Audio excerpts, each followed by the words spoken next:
অসাধারণ ভালো ছিল, খুবই ভালো ছিল গল্পটা। কেমন লেগেছে? রকিস্টার বেস্ট মুভি। হ্যাঁ, আমি কিছু কিছু দেখেছি যে যারা লিখছে যে সামনে থেকে তারা দেখতে পাচ্ছে না, তবে হয়তো ঢালিউডের মেগাস্টার শাকিব খানের বহুল প্রতীক্ষিত সিনেমা রকিস্টার সারা বাংলাদেশের প্রত্যেকটা প্রেক্ষাগৃহে রিলিজ পাবার পর থেকে পুরো বাংলাদেশে আলোড়ন সৃষ্টি করে দিয়েছে শাকিব খান। দুর্দান্ত পারফরমেন্স আর অসাধারণ অভিনয়ের দক্ষতা দিয়ে আবারও তিনি প্রমাণ করে দিয়েছে তিনি মেগাস্টার শাকিব খান শুধু দুই বাংলার মধ্যেই নয়, তিনি দক্ষিণ এশিয়ার গর্ব।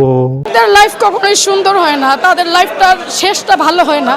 অন্যদিকে শাকিব খানের রকিস্টার সিনেমা নিয়ে মুখ খুলেছেন ওপার বাংলার জনপ্রিয় অভিনেত্রী ইতিকা পাল। তিনি একটি সাক্ষাৎকারের মধ্যে প্রকাশ্যে জানিয়েছে শাকিব খানের রকিস্টার সিনেমা একটা বাজে সিনেমা, এইটা কোনো সিনেমা হলো, শাকিব খানের অভিনয় একেবারে বাজে ছিল।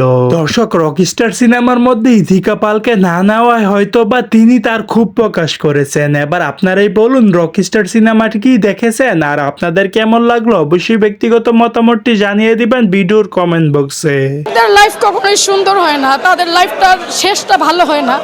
আমি নিজে একটা সিঙ্গার, তো আমি ভুক্তভোগী। এরকম আমি শিল্পীদেরকে জীবন নিয়ে এই ছবিটা শেষের বিরতির পরে যেটা দেখলাম, আসলে আমার কাছে খুব খারাপ লাগছে। কারণ বাবা মা থাকতে নাই, শিল্পীদের ভাসমান অবস্থা, এই ভালো এই খারাপ।